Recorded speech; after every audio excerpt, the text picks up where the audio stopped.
Every summer Top 100. Every summer Top 100. He's got a voice that's really the bomb. He'll make a choice that'll aggravate Tom. I hate to spoil it, but when all's said and done, Merchant of Venus gonna be number one. Every summer Top 100. Hello, I'm a doggy voiceover artist, here to talk to you about the dearth of games that are edible. All games should be made of kibble, or rawhide, or something I can... She's not looking at the camera. She doesn't even look like she's going on the microphone. Anyway, this is number 50 through 41. I am the Lorax. I speak for number 50. Race for the Galaxy.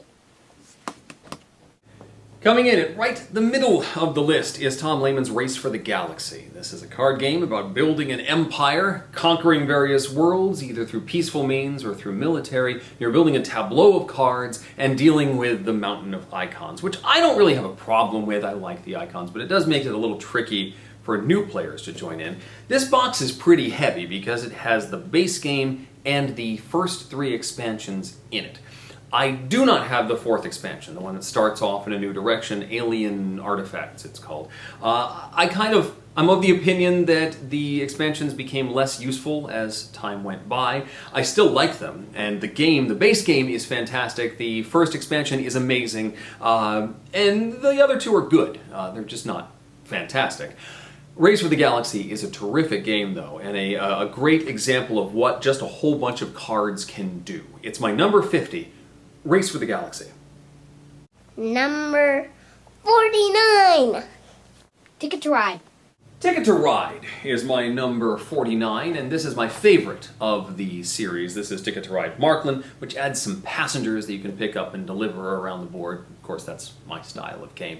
But the great thing about Ticket to Ride is that it works with so many different groups of people. There's enough depth for the hardcore players. In fact, some of the expansion maps do get pretty intense. The partnership map is very, very cool. There's an upcoming England and Pennsylvania map that's going to add stocks and a technology tree, but you can still play just standard Ticket to Ride with grandma and kids, and my kids are just starting to get interested in this one. At least the elder one, the 7-year-old, is becoming interested in Ticket to Ride. I haven't introduced Markland to him yet, but it's on the horizon. It's a terrific family game and a solid game system. My number 49, Ticket to Ride. 47. That was good. Merchant of Venus. Standard. Heavens to Murgatroyd, not Merchant of Venus! Yeah, alright, you've heard it before. There are 2 editions of Richard Hamblin's Merchant of Venus in here. This is the new Fantasy Flight edition of the game. It's 3 years old now, and it's had time to sort of settle in and make my opinions solidify. The standard edition, that's the new edition from Fantasy Flight Games, is a terrific game. There are lots of things I really like about it. The ship tokens with the little arrows that tell you where to go. I like being able to customize your ship. Each culture around the board has some sort of technology you can buy and synergize those into a cohesive whole to make it easier to fly around the galaxy. There's a real sense of adventure in the new edition of Merchant of Venus, and it's a lot of fun. It is on the long side, though, so if you're not looking for something quite that epic, then you might shy away from this one. It's also a lot more dangerous to fly around the galaxy in the standard edition of Merchant of Venus. This has fallen a few spaces because I think that spacefaring adventure pick up and deliver game is done a little bit better by something that appears higher up on the list. We'll get to that in a bit. But Merchant of Venus, the standard edition, is still quite the accomplishment and a terrific addition of the classic game. Number 47. Transamerica. 47 is another one of my go-to gateway games. You'll actually notice this appears higher up on the list than the great Ticket to Ride, which we just talked about. That's a reason. There's a reason for that. This is simpler than Ticket to Ride, which many see as a downside. But for new players, as great as Ticket to Ride is for new players, Transamerica is better because it's simpler, and you do the same thing several times in a row. You are connecting cities. You get 5 cities scattered across the board, and you're simply connecting them with sticks, with railroad pieces. And you are playing 2 at a time unless you're going over a mountain or a river, and then you only get to play 1. You can connect to other players' networks, and the timing of when you do that is important, and you're trying to connect all 5 of your cities first. That completes 1 round. As soon as somebody does that, you reset, get new cities, and do it again. For new players, that repetition is important, and I find it to be a lot more accessible. Ticket to Ride is great, but Transamerica is that much easier to introduce to non-gamers, to family members, and it's been very successful with my family. One of my favorites, number 47, Transamerica, and get the Vexation expansion. It's a must-have. And now. Number 46. Good. Vegas Showdown. In the number 46 slot, we've got Vegas Showdown, which is a terrific game about bidding and building a casino in Vegas. Each player has a mat with a big grid, and you are bidding on various pieces like slot machine rooms or betting parlors or restaurants to add to your hotel empire. And you're trying to build from 2 sides of your hotel, connect the 2 of them, and earn various some achievements by clustering certain types of buildings together, connecting things around. But you have to do this by fighting for the various tiles with a very nice bidding system similar to Amun-Re, another classic. You have set bids, so the auction is very clear here. You can't go too far off the rails. There are events that'll surprise you. You're trying to balance what you're building. It's a really fantastic game that's accessible enough for family players, but has enough depth to be an interesting challenge for the gamers in the group. Vegas Showdown, worth tracking down. I think there are newer additions to this. It's nice to see that it's available again, but it's worth tracking down for this Vegas classic. My number 46. 45. Tales of the Arabian Nights. Down a few places from the last list, but still, in the upper echelon is Tales of the Arabian Nights. This is the storytelling game from Z-Man. There is a storybook in here and a whole system for as you move around the board and have some sort of encounter or adventure. Somebody is reading a passage from this big old storybook, and they are giving you a choice. You don't have a whole lot of information when it comes to what choice you're going to make. It's like a choose-your-own-adventure story in a board game form. And you're trying to have the best adventure and work your stats up to your goal level at the end of the game. It can run a little long, but you can certainly adjust difficulty level, length level if you'd like. And the craziness that can happen in this, the tales that can be told are vast and numerous, and that's really the whole point. The system just allows for a whole lot of things to happen to your character, and it's fun to make that happen. It's heavy game with all that paper. It's a thick storybook in there. I love Tales of the Arabian Nights. This was one I haven't introduced to the children yet, but it should be soon. Yeah, Tales of the Arabian Nights is my number 45. 44. Flashpoint Fire Rescue. Number 44, Flashpoint Fire Rescue from Indie Boards and Cards. It's already pretty obvious that I like cooperative games. It's something that gets a lot of playtime in my house, and Flashpoint is all about fighting fires. I have been doing a lot of collecting of Flashpoint. This is not even the whole game, this is a bunch of boards, which is probably why it's so heavy. This is all boards. I have a Plano box that contains all the pieces and the tokens, and I think another bag with more of the expansions that I haven't been able to fit in this box.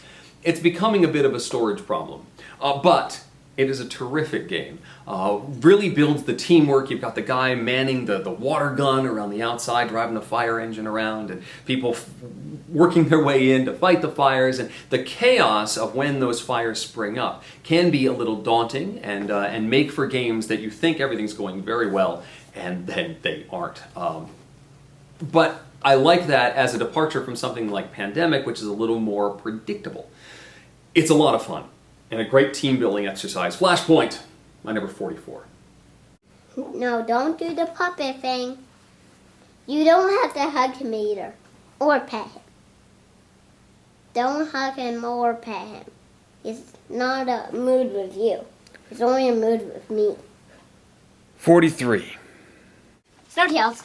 43 is Snowtails from the Lamont Brothers. This is a game about dog racing.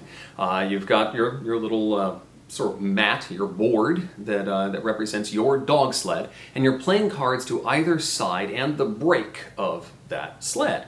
Now, if you're pulling equally, you're going to go straight, but if you're pulling unequally, you're going to drift in a direction. That's how you steer your sled around. This is the Asmodee edition of the game. There has just recently been a release from Renegade Studios of the game, and the two are totally compatible.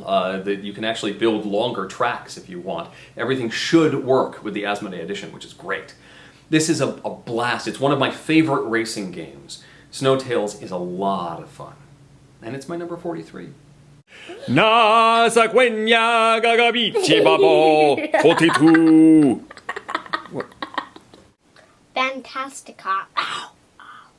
42. Apparently the answer to life, the universe, and everything, at least on this list, is Fantastica, a game by Alf Siegert. This is a deck builder with a very whimsical style, a very whimsical art style as well. You are collecting cards into your deck, just like many other deck builders, but you do this by defeating enemies around the board, and you are defeating them with stuff like spatulas and spiderwebs and all sorts of weird buckets.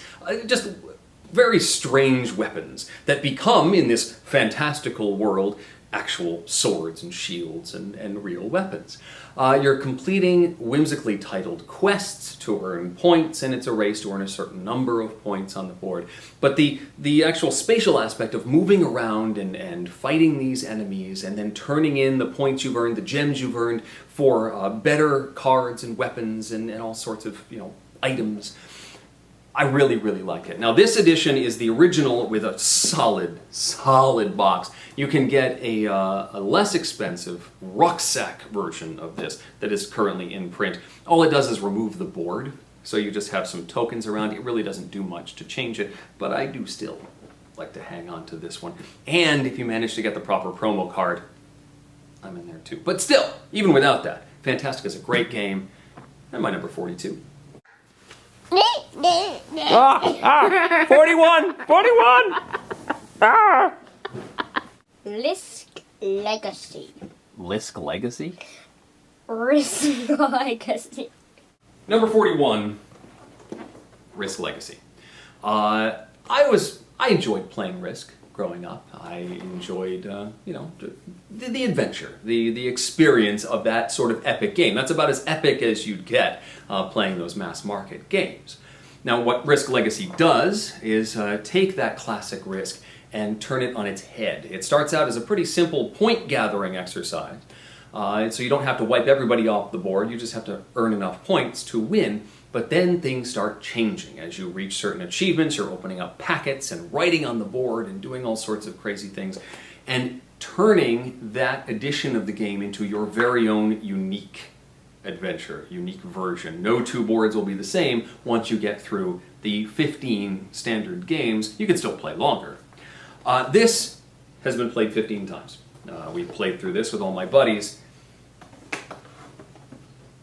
This one's waiting. When my kids are old enough, I'm going to crack the seal on this thing, and we're going to play it together. And I'm not going to spoil it. I won't tell them anything.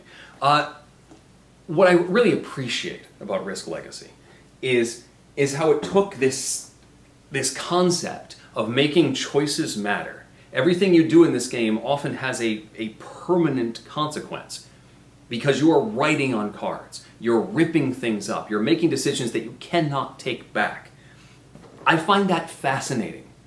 And I know people complain about, you should be able to start from the beginning again. It's just a cash grab. I disagree. I think the whole point is that you are making something that you don't normally get to do in a board game. And I appreciate that, and I think it's worth going on the ride. Risk Legacy, my number 41. Thank you for watching. My dog is mad at me now. We'll have more for you next time. I want more kibble. More treats for me. Do, do, do. Do rotating chair. Top 100. He's got a voice that's really the bomb. He'll make a choice that'll aggravate Tom. I hate to spoil it, but when all's said and done, Merchant of Venus gonna be number one. Eric Summers. Top 100.